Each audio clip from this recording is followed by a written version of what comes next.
Uno de los elementos más importantes para describir la marcha es conocer la actividad muscular para cada una de las fases. A mi parecer, existen dos formas distintas de describir esto. La primera de ellas creo que es la más tediosa porque significa aprenderse de memoria y repetir cada uno de los músculos que se activa para cada una de las fases. Y por lo tanto, como la memoria es frágil, esto puede llevar a confusiones o a errores. El segundo método es entendiendo cuál es la interacción de las fuerzas que participan durante la marcha. Y dentro de ellas la más importante es la fuerza de gravedad. Entonces lo que nosotros observamos en cada una de estas imágenes es la fuerza de reacción del suelo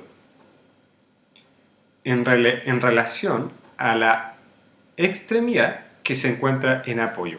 Obviamente, solamente existirá fuerzas de reacción para la extremidad que se encuentra en apoyo. Entonces, observemos cada uno de estos vectores de forma individual para entender cuál es el efecto que tiene cada uno de ellos sobre las articulaciones. Podemos ver en este caso, para el contacto inicial, que el primer punto que se encuentra en apoyo es el talón. Por lo tanto, este será el punto donde esté actuando la fuerza de gravedad y por lo tanto la fuerza de reacción del suelo. Si nosotros nos detenemos y observamos cuál es el efecto de este vector, debido a que se encuentra por posterior al tobillo, esto generará un descenso de la punta del pie, es decir, una plantiflexión. Eso significa que debe existir un músculo que se oponga a dicha acción. Si nosotros resumimos esto, significa que la fuerza de gravedad y la fuerza de reacción del suelo estarían generando un momento externo que es plantiflexor. Por lo tanto, el músculo que deba activarse para contrarrestarla debe tener un efecto opuesto, es decir, debe generar una dorsiflexión. Es decir, el momento interno que debe contrarrestar el momento externo debe ser dorsiflexor y por lo tanto debemos activar al músculo tibial anterior. Si nosotros aplicamos esta misma noción de los efectos que tiene la fuerza de reacción, nosotros podemos observar entonces que a nivel de la rodilla, podemos ver que a nivel de la rodilla, este vector generará un momento extensor de rodilla, es decir, el momento externo que genera la fuerza de reacción es una extensión de rodilla. Y por lo tanto, el músculo que deba generar un momento interno opuesto debe ser aquel que sea capaz de generar una flexión de rodillas. Y eso significa entonces que aquí quien deba activarse van a ser flexores de rodilla como los isquiotibiales. Al mismo tiempo, si nosotros observamos este vector y lo proyectamos en sentido superior, podemos observar que está por delante de la articulación coxofemoral y con un gran brazo de momento externo. Por lo tanto, el efecto que va a tener este vector es de flexión de cadera. Por lo tanto, el músculo que deba oponerse va a ser aquel que genere un momento interno cuya acción sea una extensión de cadera. Y aquí podemos observar que el músculo que podría realizar dicha acción son también los isquiotibiales, así como también el glúteo mayor. Es importante también visualizar la relación que tiene el vector respecto del punto de giro, ya que esto corresponde al brazo de momento. De forma que mientras más grande sea el brazo de momento, mayor será la actividad muscular necesaria o requerida para realizar la acción. Este vector de la fuerza de reacción irá evolucionando a medida que nosotros vamos avanzando en cada una de las etapas. Por lo tanto, si nosotros observamos ahora En la fase de respuesta a la carga, nosotros podemos visualizar que sigue estando por posterior al tobillo y por lo tanto el momento externo seguirá siendo plantiflexor y el momento interno que deberemos realizar seguirá siendo dorsiflexor. Pero podemos observar que el brazo de momento externo comienza a disminuir y eso significa que deberíamos empezar a observar una disminución del nivel de activación muscular. Observemos ahora lo que ocurre con el vector a nivel de la rodilla. Observamos que está pasando ahora por posterior a esta. En el esquema anterior observábamos que se encontraba anterior, generando un momento extensor de rodilla. Por lo tanto, al pasar por posterior significa que el momento externo ahora tiene una acción flexora y por lo tanto el momento interno a generar ahora debe tener una acción opuesta, es decir, debe generar una extensión de rodillas. Por lo tanto, la musculatura que debería estar activa ahora sería cuádriceps. Ahora, observando a nivel de cadera, si nuevamente proyectamos este vector, seguirá estando anterior a la cadera y por lo tanto seguirá teniendo un efecto flexor de cadera. Y es por esto que el músculo necesario para esta fase seguirá siendo a nivel de cadera el glúteo mayor. Podrían seguir activos los músculos isquiotibiales, pero debido a que tienen un efecto antagonista a nivel de la rodilla, el músculo que debería estar activo sería principalmente el glúteo mayor. Observemos también que el brazo de momento disminuyó para la articulación de la cadera. Si volvemos atrás, podemos observar que la distancia que tenía el vector respecto de la articulación de la cadera era mucho mayor y por lo tanto eso significará que también la actividad del glúteo mayor irá disminuyendo debido a este menor brazo de momento. Una cosa también importante a considerar es el nivel de fuerza de reacción que nosotros observamos en cada uno de estos esquemas. Si regresamos a la diapositiva anterior, vemos que el vector de la fuerza está indicado por el tamaño, es decir, aquí hay un pequeño vector que indica que la fuerza de reacción es baja y esto se debe a que recién estamos transfiriendo el peso desde la extremidad que está terminando el apoyo a esta que recién lo está comenzando. Pero en la siguiente fase, respuesta a la carga, observamos que ahora este vector es mucho mayor y eso es porque la otra extremidad está terminando el ciclo y por lo tanto el peso se ha transferido a toda esta extremidad, por lo tanto la fuerza de reacción es aún mayor. Entonces, el nivel de activación muscular no solamente va a estar dado por el brazo de momento, sino que también por el nivel de fuerza. Por lo tanto, aquí existe un pequeño balance que se produce, si bien el brazo de momento está disminuyendo, la fuerza de reacción está aumentando y eso significa que el momento externo probablemente no ha cambiado tanto. Si luego avanzamos, aquí ya está ocurriendo el despegue completo de la extremidad, por lo tanto está ocurriendo la fase o comenzando la oscilación. Observamos que aún no ha terminado la fase de apoyo plantar y el vector aún se encuentra por posterior, por lo tanto el momento externo sigue siendo plantiflexor y el momento interno sigue siendo dorsiflexor, es decir, seguimos con actividad del tibial anterior. Si observamos a nivel de rodilla, el vector aún pasa por posterior, pero ahora está más separado. Si regresamos, vemos acá que está ligeramente por posterior y aquí ya ha aumentado considerablemente la distancia. Entonces deberíamos observar un aumento en el nivel de activación muscular. Y si observamos en cadera, aquí el vector está pasando justo por el centro de la articulación. Eso significa que el brazo de momento es igual o cercano a cero.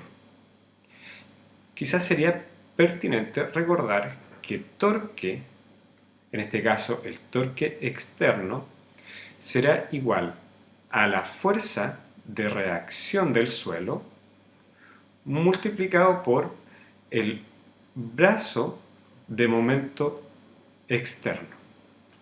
Entonces, el brazo de momento externo corresponde a la distancia que hay desde el punto de giro hasta donde se encuentra aplicado el vector respecto del punto de giro. Es decir, en este momento, el brazo de momento externo es igual a cero. Por lo tanto, eso significa que al multiplicarlo por cualquier fuerza de reacción, el torque externo será cero. Y por lo tanto, aquí, si bien no va a existir un nivel de relajación máximo, vamos a tener actividad muscular que sea necesaria solo para mantener la estabilidad de la articulación. Considerar además que esto es un proceso dinámico y que si bien el glúteo máximo está disminuyendo su nivel de activación, deberíamos esperar que el músculo antagonista esté aumentando su nivel, debido a que luego la fuerza de reacción del suelo va a pasar probablemente en el sentido opuesto al que estaba pasando, es decir, debería desplazarse en sentido anterior. Por lo tanto, en este caso, nosotros, si hacemos la proyección del vector, probablemente va a seguir cercano a el centro de la articulación. Aún no se ha desplazado en sentido anterior. Y eso es lo que ocurre en la fase de apoyo medio. En general, cuando nosotros describimos esta fase, la fuerza de reacción del suelo está pasando muy cerca de cada una de las articulaciones, debido a que estas están alineadas verticalmente. Eso implica, por lo tanto, que los brazos de momento en esta fase son muy pequeños. Y eso significa que es aquella fase en la cual nosotros deberíamos encontrar menor actividad muscular en términos de aquellos músculos que tienen momentos flexores o extensores. Para este caso, si nosotros observamos a nivel de la articulación de tobillo, la fuerza de reacción del suelo está empujando la planta del pie en dirección superior, es decir, está generando un momento externo dorsiflexor, debido a que cambió su relación respecto del punto de gravedad, perdón, del punto de giro. Por lo tanto, si nosotros describimos la activación muscular, esta va a tener el efecto opuesto, es decir, si el momento externo es dorsiflexor, significa que el momento interno debe ser plantiflexor. Perdón por la letra, pero es difícil escribir en una diapositiva PowerPoint. Pero espero que se entienda la idea. El momento externo es dorsiflexor, por lo tanto el momento interno tiene que tener un efecto opuesto. Permítanme devolver para reiniciar. Entonces, el momento interno dorsiflexor y necesito generar activación con aquellos músculos cuya acción sea opuesta. Por lo tanto, en el contacto inicial y el apoyo plantar, el músculo que se encuentra activo es el tibial anterior. Pero una vez que nosotros llegamos al apoyo medio y seguimos avanzando, ya cambia la relación del vector de la fuerza de reacción respecto del punto de giro, y eso significa que ya no necesitaremos a este músculo activo, sino que probablemente, y como veremos más adelante, quien se mantenga activo es el músculo gastrocnemiano. Antes de continuar describiendo, es importante también conocer el tipo de activación muscular que tenga cada músculo. Si nosotros observamos y tal cual como describimos previamente, desde el contacto inicial, el tobillo se encuentra en una ligera dorsiflexión, es decir, puede encontrarse en posición neutra o cercana a la neutra, y a medida que vamos avanzando, se va produciendo una plantiflexión. Quiero recalcar que el efecto que tiene la fuerza de reacción es plantiflexión. Y el músculo que debe generar el momento interno en sentido opuesto, habíamos dicho que debía ser el tibial anterior y cuyo efecto o cuya acción es dorsiflexora. Y lo que estoy además diciendo es que el tobillo parte en una posición neutra y luego va a una plantiflexión. Entonces, el músculo es dorsiflexor, pero está generando una plantiflexión. Eso significa que el tipo de contracción muscular que está generando el tibial anterior es una contracción excéntrica. Si nosotros observamos, para el caso de la rodilla, aquí el vector está pasando por posterior a ella y habíamos dicho que está activo el músculo cuádriceps. Y si observamos,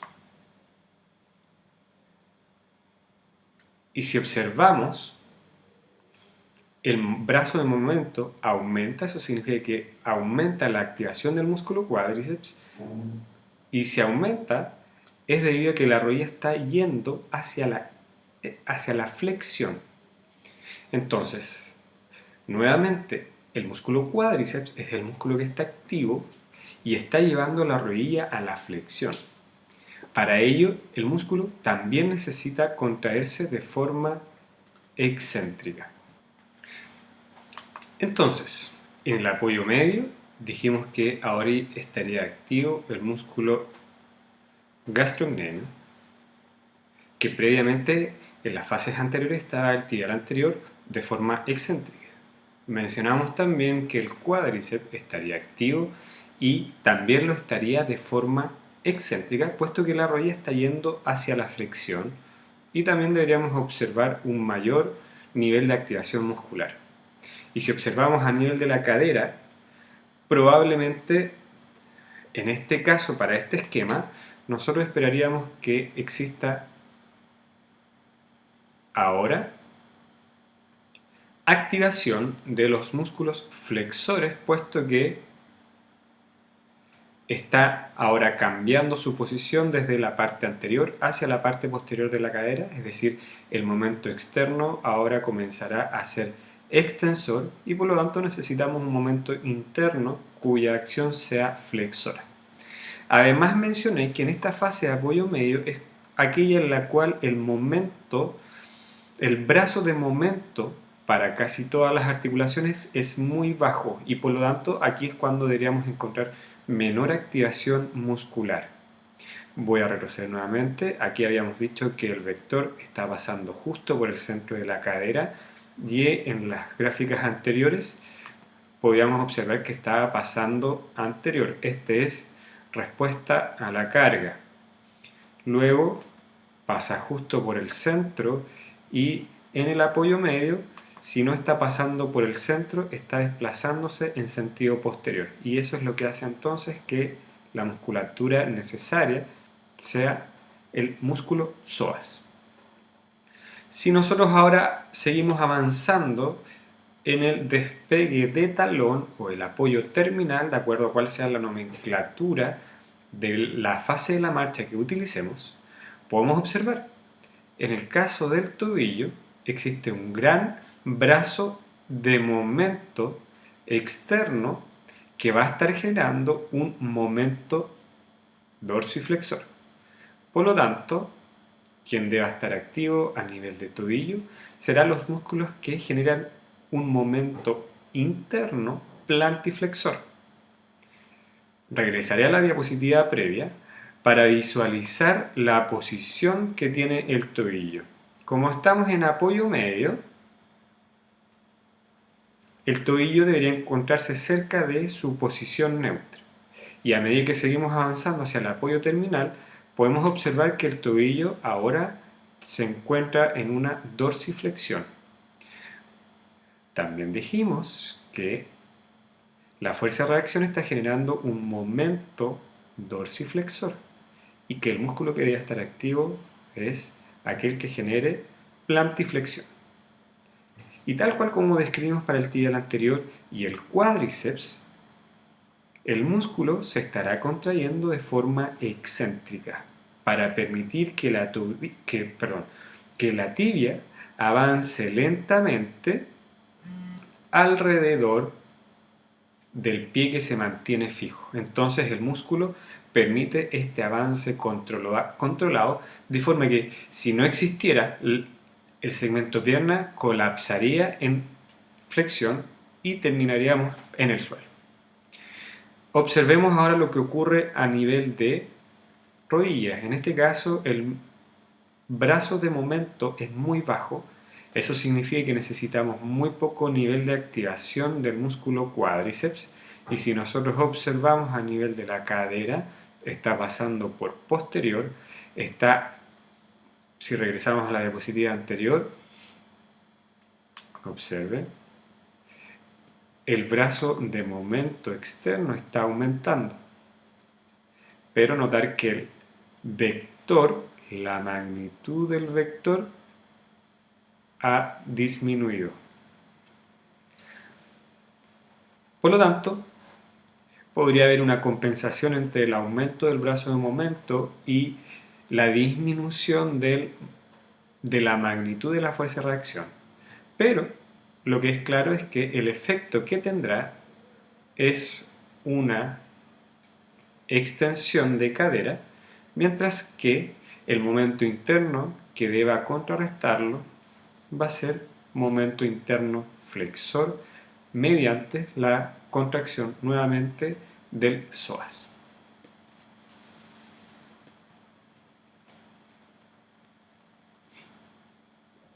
Si observamos ya hacia el final del ciclo o de la fase de apoyo, el vector se encuentra ahora muy delante, como ya se despegó el talón. La opción de posición que puede tener el vector de la fuerza de reacción es en la cabeza de los metatarsianos y obviamente irá migrando en sentido anterior debido a que el primer ortejo es el último punto que se activa.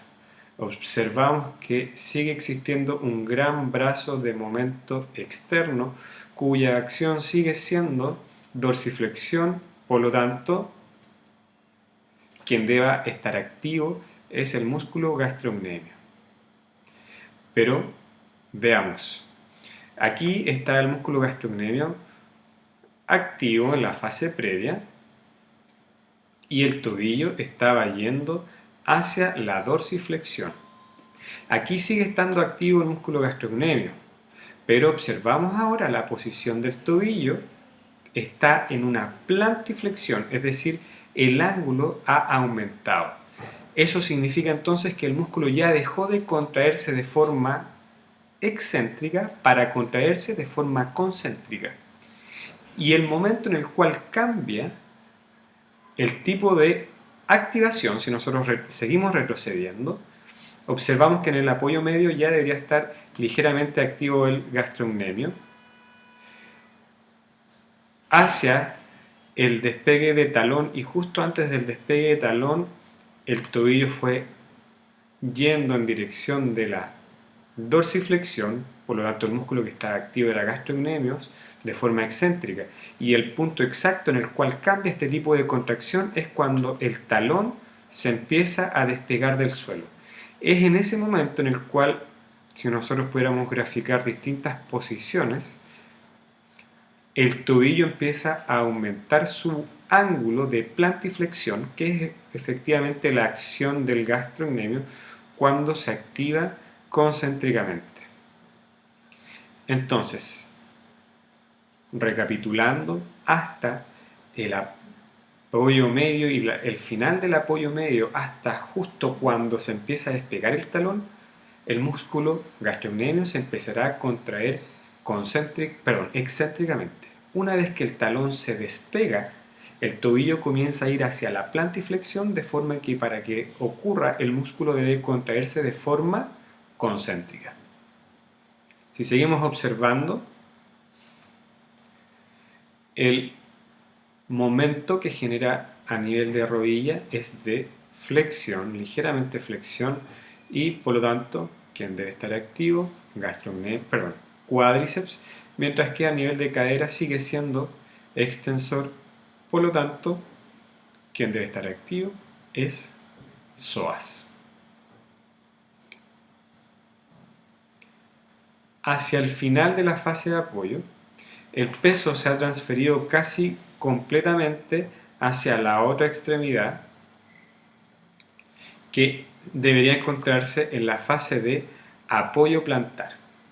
Si recordamos aquí, el vector generaba una plantiflexión, por lo tanto el músculo que debía estar activo era el tibial anterior, permitiendo que el pie descienda lentamente, por lo tanto mediante una contracción excéntrica.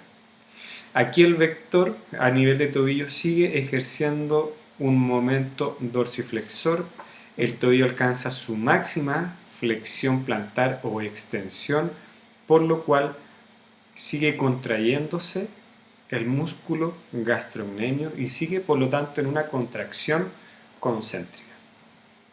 Si observamos a nivel de rodilla y tobillo, seguirá pasando en sentido posterior, por lo tanto seguimos necesitando cuádriceps y seguimos necesitando psoas. Pero advertir que aquí el nivel de activación muscular va a ser muy bajo debido a que la fuerza de reacción es muy pequeña. Permítanme volver para que se observe que aquí el vector es muy pequeño y si nosotros descomponemos este vector tendrá un componente cuya dirección será anterior y una dirección vertical superior. Eso significa que la musculatura debe generar una acción en sentido opuesto, ¿sí? En sentido posterior. Y es por lo tanto en este momento en el cual el flexor, por ejemplo, del primer ortejo estará activo, permitiendo dar el impulso a la marcha, y es por esto que nosotros necesitamos de la fuerza de reacción para poder seguir avanzando. Esto es solamente uno de los ejemplos, pues si nosotros observamos a nivel de tobillo, la fuerza de reacción genera dos vectores también, uno vertical que es necesario para que no nos hundamos con el agua y otro que va en sentido posterior. Si no existiera fuerza de reacción, la acción muscular haría que nuestro pie se deslice hacia adelante y es por eso que nos caemos, por ejemplo, cuando estamos apoyando el pie sobre una superficie que está mojada o resbaladiza por algún tipo de detergente.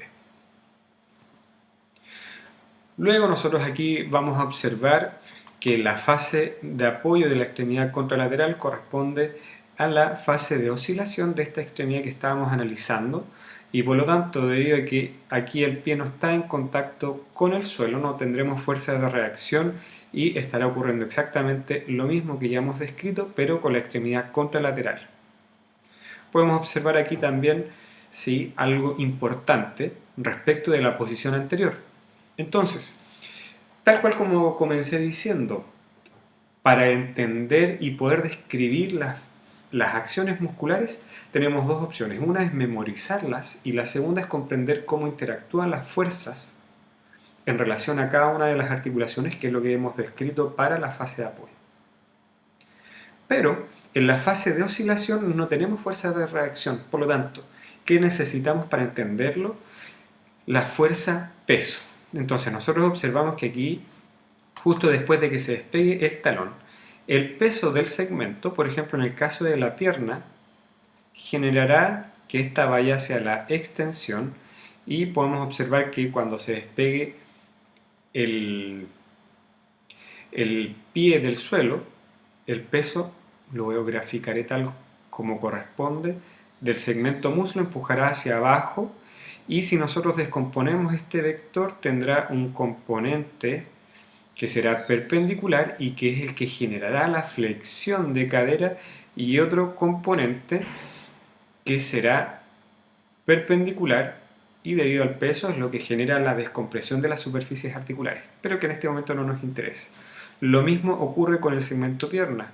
Debido al peso, si descomponemos tendremos un componente que será perpendicular y que es el que genera la extensión de la rodilla y por otro lado un componente horizontal o paralelo al segmento pierna, que será el que descomprime la articulación de la rodilla. Por lo tanto, la flexión de cadera y la flexión de rodilla se deberá al peso de estos segmentos, que lo empujarán. En el caso del segmento muslo, claramente debe ir hacia la flexión debido al peso. Pero no es tan claro lo que ocurre a nivel de rodilla. Entonces, trataré de explicar lo que ocurre ¿Por con qué la se produce articulación de la esta rodilla flexión? durante el despegue de los dedos hasta la fase de oscilación media? Lo que ocurre es lo siguiente. Observemos este cuadernillo que está articulado en la mitad. Asumamos que entonces la parte superior es el muslo y la parte inferior el segmento pierna. Entonces, una vez que se despega debido a la aceleración que tiene producto del peso de ambos segmentos, lo que ocurre es lo siguiente.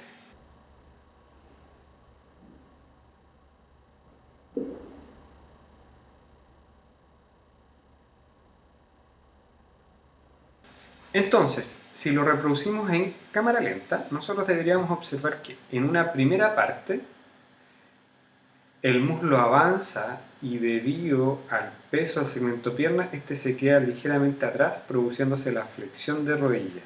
Entonces, esto se produce siempre en un doble péndulo, es decir, cuando tenemos dos segmentos que están articulados, por una parte la articulación superior en la cadera y el segundo segmento a nivel de tobillo.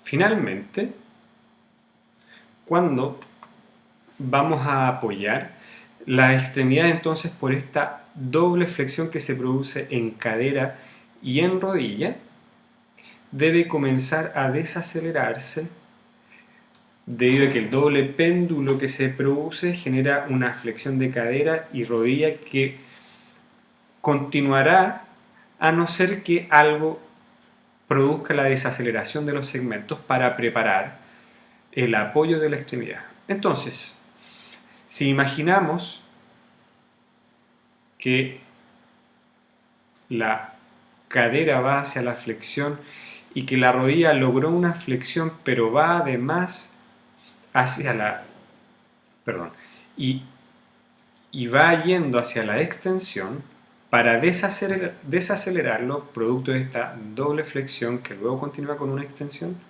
debemos activar la musculatura isquiotibial para frenar el avance de los dos segmentos y empezar a preparar, el apoyo que se iniciará justo cuando se apoye el talón en este caso. Respecto del tobillo, nosotros podemos observar que el peso del pie genera una plantiflexión y esa plantiflexión es incompatible con el despeje de los dedos, es decir, que los dedos no se encuentren en contacto con el suelo. Por lo tanto, debemos generar una dorsiflexión y esa dorsiflexión será generada por el músculo tibial anterior. Si nosotros vamos hacia atrás, observamos que el tobillo se encuentra en una flexión plantar y a medida que vamos yendo hacia la oscilación, el tobillo se encuentra ahora en una posición neutra o una ligera dorsiflexión. Por lo tanto, el tobillo, para haber generado ese movimiento, tiene que haberse producido por la activación del tibial anterior, que es extremadamente importante en esta fase. Es por eso que en pacientes que tienen debilidad del tibial anterior deben generar una compensación con mayor flexión de cadera o rodilla, puesto que de lo contrario existe un roce o un tropiezo del pie con el suelo, lo que puede terminar como consecuencia en una caída. Resumiendo, entonces, para conocer los niveles de activación y además el músculo que se encuentra activo y para cada fase es importante conocer cuál es la relación de la fuerza de reacción y o la fuerza peso con cada una de las articulaciones, puesto que si no simplemente estaremos limitados a repetir simplemente cuáles son los músculos que se encuentran activos. Veamos ahora cuál es la trayectoria de la fuerza de reacción durante el inicio del ciclo de la marcha. En este gráfico nosotros podemos observar el centro de presión justo antes de que comience el ciclo de la marcha. Notar que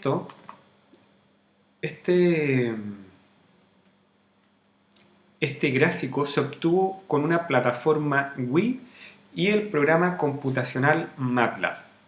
Entonces conectamos mediante Bluetooth y tenemos una plataforma de fuerza de muy bajo costo.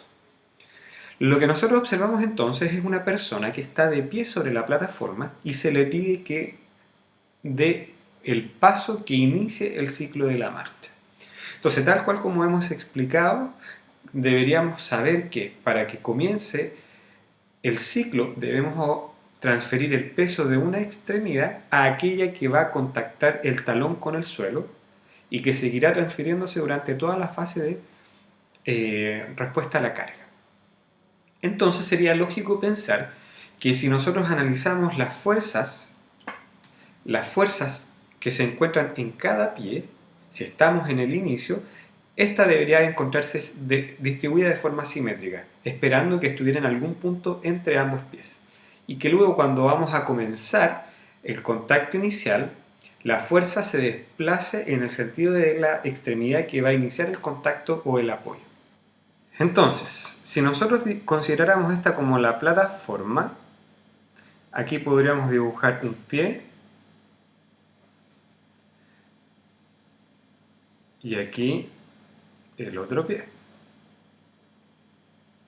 Este sería el pie izquierdo y este sería el pie derecho. Entonces nosotros observamos que la persona quedará con el pie derecho en apoyo, que por lo tanto es el pie izquierdo el que generará el movimiento y el primer paso, es decir, es el que comenzará con la oscilación y el pie derecho es el que quedará en apoyo. Pero si nosotros observamos en la posición que tiene el centro de presión, en vez de irse directamente hacia el pie que queda en apoyo, primero lo hace hacia aquel que comenzará la oscilación. Esto es un ajuste postural anticipatorio y permite controlar el desplazamiento del centro de masa de forma que no se produzca una desestabilización. Esto también se observa en muchas otras actividades tan simples como, por ejemplo, generar una flexión de hombro. En este movimiento, el desplazamiento del centro de masa de mi segmento brazo y antebrazo se desplaza en sentido anterior. Y antes de que eso ocurra, mi tronco se desplaza en sentido posterior, tratando de compensar la desestabilización que provocará la flexión de la extremidad. Y por lo tanto, esto es lo que nosotros observamos. La extremidad que oscilará es aquella hacia la cual se desplaza primero el centro de masa y el centro de presión y luego hacia aquella que queda en apoyo. Estos ajustes posturales se comienzan a perder con el envejecimiento e incluso se pierden completamente en algunas patologías como por ejemplo el Parkinson, y eso es lo que vemos acá. Es por eso que nosotros observamos esa bradiquinesia o ese enlentecimiento en el inicio de la marcha en un paciente con Parkinson, puesto que es incapaz de transferir correctamente el peso primero hacia la extremidad que va a quedar en oscilación. Finalmente, nosotros aquí tenemos un resumen de todas las fuerzas que se producen durante el ciclo de la fase de apoyo. Por lo tanto, este es el vector que se produce al comienzo del ciclo de apoyo en el contacto inicial y este es el vector que tiene justo cuando comenzamos a realizar el despegue del primer ortejo. Este gráfico se llama diagrama de mariposa, obviamente por su similitud con el ala de una mariposa si nosotros dibujáramos todo el contorno. Entonces esquematiza cuál es la dirección del vector de la fuerza de reacción, además de su posición. Nosotros podemos observar que este va cambiando y se empieza a desplazar progresivamente en sentido anterior. Esto debería ser bastante lógico, puesto que comienza el vector en la parte posterior del talón, mientras que cuando hacemos el despegue de talón puede estar solamente en la base de los metatarsianos o entre los ortejos, pero debe seguir migrando en sentido anterior cuando se despega el primer ortejo del suelo. Podemos observar también las direcciones, es decir, el primer vector tiene un componente que es hacia adelante y hacia abajo cuando observamos la fuerza peso hacia adelante y hacia abajo, por lo tanto la fuerza de reacción o la fuerza peso, mejor dicho, está colapsando nuestro cuerpo en sentido inferior. Y además, debido a la orientación que tiene la extremidad, va hacia adelante. Y es por eso que necesitamos una fuerza de roce en sentido opuesto, puesto que si no, este vector que va hacia adelante provocaría que nosotros nos desestabilicemos y nos caigamos al resbalarnos. Podemos observar que hacia el final del ciclo el vector tiene una dirección posterior-inferior, es decir, sigue teniendo un componente vertical que es el de la fuerza de gravedad, que nunca estará completamente nulo o nunca se anulará, mejor dicho, puesto que siempre está presente, y un vector cuya dirección es en sentido posterior. Este es el que nos da el impulso y nos permite seguir avanzando, y nuevamente necesitamos la fuerza de reacción, puesto que de lo contrario nuestro pie se deslizaría en sentido posterior.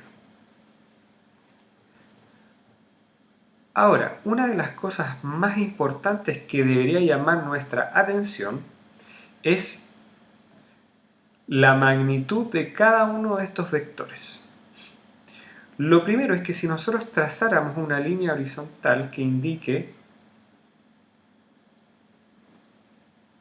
la fuerza peso de la persona, es decir, el peso corporal o el body weight, que aparece en la nomenclatura en inglés, nosotros observaríamos que existen vectores que sobrepasan el peso corporal, es decir, la fuerza de reacción logra ser mayor que el peso corporal, lo cual debería tener sentido, puesto que para mantener la postura y no colapsar, nosotros deberíamos ser capaces al menos de generar una fuerza igual a nuestro cuerpo. Y para seguir avanzando necesitamos una aceleración, lo que implica una mayor fuerza. Y eso es lo que nosotros observamos luego de que se ha transferido todo el peso hacia la extremidad que está en apoyo, es decir, en esta zona. Recordar que este es el contacto inicial y por lo tanto aquí claramente podría ser menor, y puesto que aquí recién se está transfiriendo el peso. Lo mismo hacia el final del ciclo. El último 10% y el primer 10% corresponden a fases de doble apoyo, por lo tanto el peso está distribuido en ambas extremidades y aquí nosotros solamente estamos identificando las fuerzas que ocurren en una. Por lo tanto, la diferencia del peso puede estar distribuido hacia la otra extremidad. Por lo tanto, si nosotros vemos aquí en esta fase, estaríamos ya claramente después del 10% y aquí estaríamos cerca del 40 o 50%. Por lo tanto, todo el peso está en esta extremidad que estaríamos analizando. Entonces, lo que nos debería llamar la atención es esto. Existen instantes de tiempo en el cual la fuerza de reacción es menor al peso corporal. Y esto sí que es interesante, puesto que si nosotros observamos este punto, debería estar alrededor del 30% del ciclo, es decir, la fase de apoyo medio. Por lo tanto, ¿cómo podemos explicar esto? Una de las explicaciones que podríamos entregar es que, debido a que el vector de la fuerza de reacción está alineado con cada una de las articulaciones, el momento externo es bajo, por lo tanto el momento interno que debemos generar, es decir, las fuerzas musculares, también deberían ser bajas. Pero así, igualmente deberíamos estar cerca de nuestro peso corporal, no bajo nuestro peso corporal. Y esto lo explicamos entonces en relación al desplazamiento que tiene el centro de masa corporal.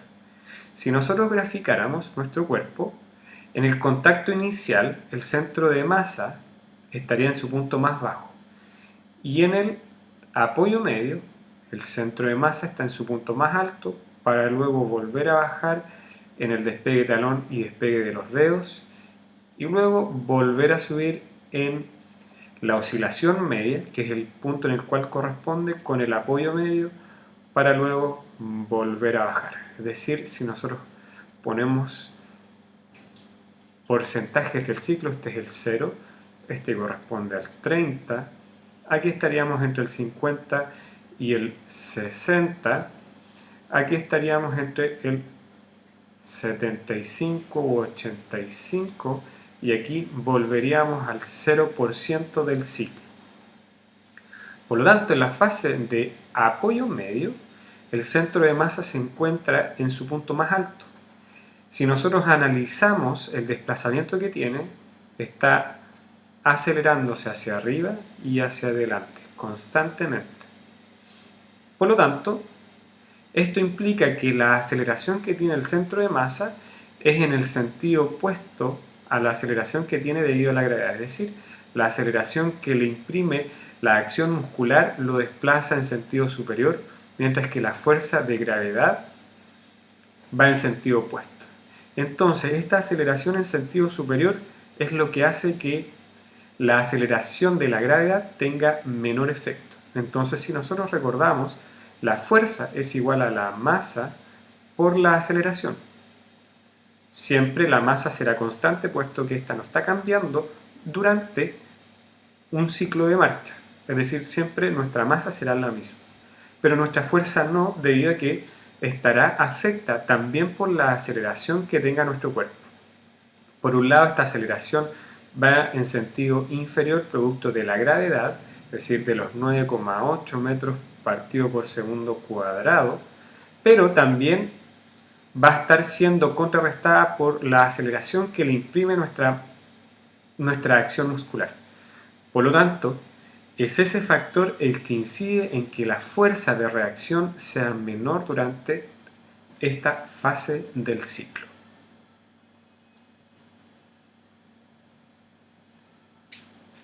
Entonces, considerando también la descripción que vimos previamente, dijimos que el centro de presión, y quizás este esquema no es el mejor, nosotros describimos que comienza la fuerza de reacción en el talón.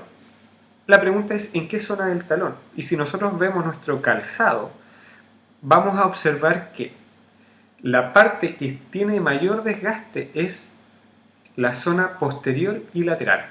Dese un tiempo y observe su calzado.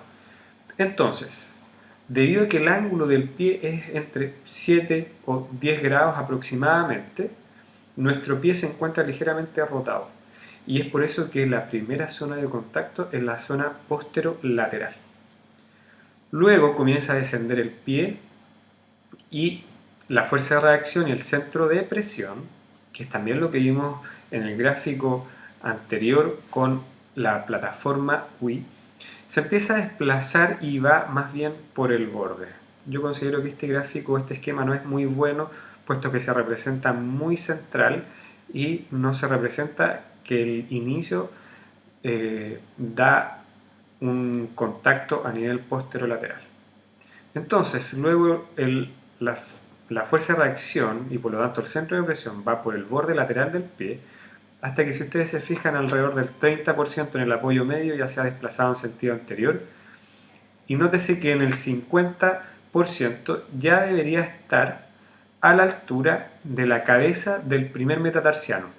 ¿Por qué en el 50%? Porque nosotros ya hemos despegado el talón, por lo tanto la única opción es que se encuentre en algún punto entre la cabeza de los metatarsianos y el primer ortejo.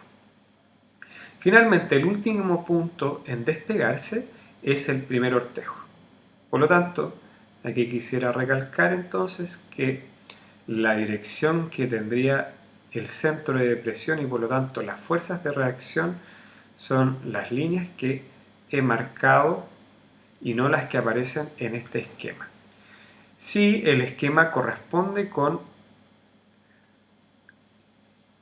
la puntuación porcentual en relación a la duración de la fase de apoyo.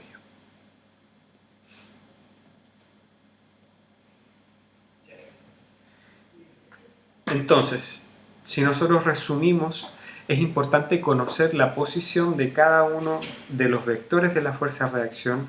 Es importante también conocer su magnitud y su relación con el centro de giro de cada articulación, puesto que esta será la forma en que nuestro sistema nervioso central intentará controlar el movimiento, manejando todos estos factores.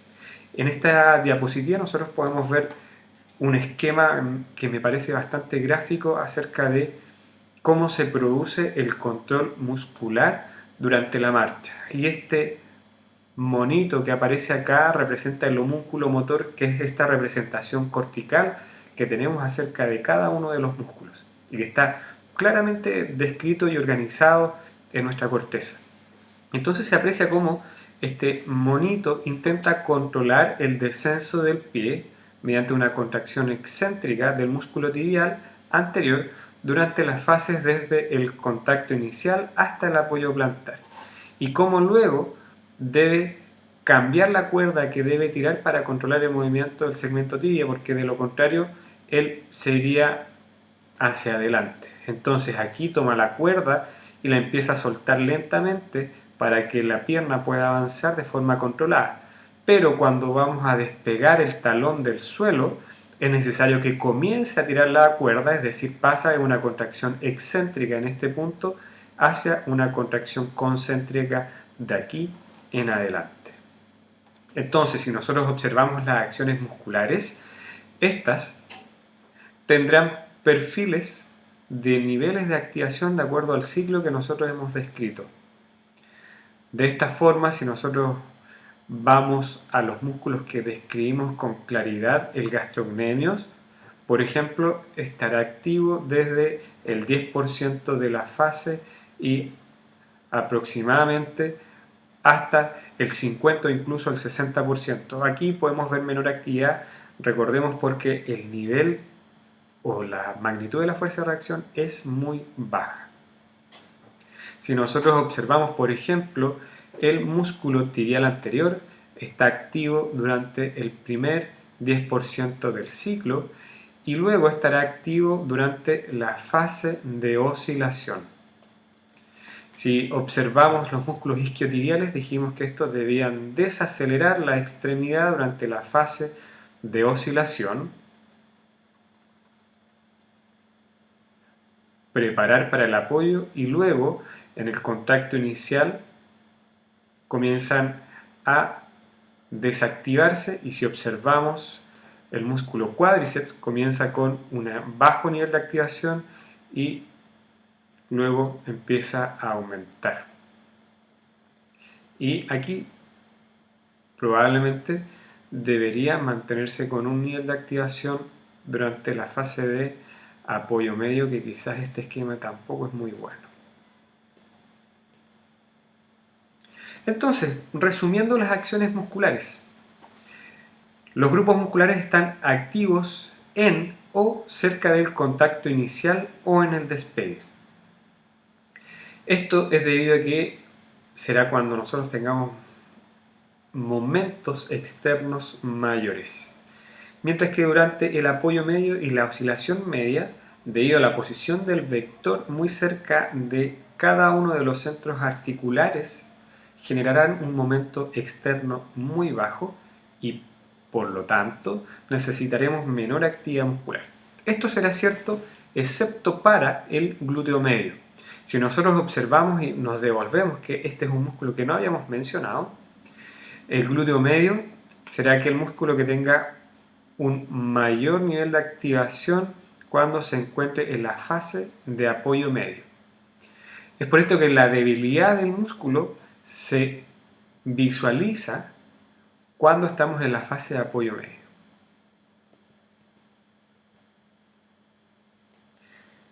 Finalmente, una de las características más importantes que tiene la marcha es su bajo costo energético.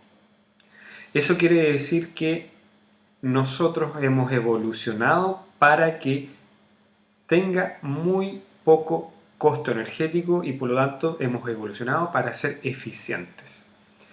Y esto es debido a que se ha organizado tanto el sistema muscular como esquelético para que la energía almacenada o la energía utilizada sea almacenada en los tejidos, y esto se produce por la tensión de ligamentos y tendones, así como también las fascias y aponeurosis. De forma que, si nosotros ejemplificamos la acción del gastrocnemio, este músculo se acorta y genera tensión en el tendón calcáneo. Asimismo, esta misma tensión es transferida a la fascia plantar, de forma que cuando el músculo se empieza a contraer, parte de esta tensión es transmitida a estas estructuras que al elongarse también generan tensión y por lo tanto también aportan con energía, y es liberada además cuando el músculo se relaja. Esa también es una de las importantes funciones que tiene la fascia plantar: generar, generar tensión para que sea liberada durante la relajación muscular. Entonces, si nosotros analizamos el consumo de oxígeno, es muy bajo. Por lo tanto, nosotros no deberíamos cansarnos o no deberíamos tener apremio cuando estamos caminando. Eso significa que no debería aumentar ni la frecuencia respiratoria ni la frecuencia cardíaca. El costo energético es tan bajo que tiene aproximadamente 235 kilojoules por kilómetro. Eso significa que para gastar la energía de dos cuadros de chocolate o de una barra de chocolate pequeña, deberíamos caminar aproximadamente 4 kilómetros. Y esto es porque gran parte de la energía que nosotros estamos utilizando está siendo recuperada. Y eso significa entonces que la marcha no es un ejercicio como tal. Probablemente cuando nosotros cambiamos la velocidad a la cual caminamos normalmente, esta aumente el costo energético. Eso significa que podemos tanto incrementar su velocidad como disminuirla, ya que nuestro cuerpo está adaptado a caminar a una velocidad que es la más económica para nosotros mismos. Es por eso, por ejemplo, cuando estamos de vacaciones y estamos visitando lugares en los cuales tenemos que caminar mucho, sí terminamos cansados. Y no es porque probablemente hayamos caminado mucho, sino porque lo hemos hecho a una velocidad distinta a la cual estamos acostumbrados.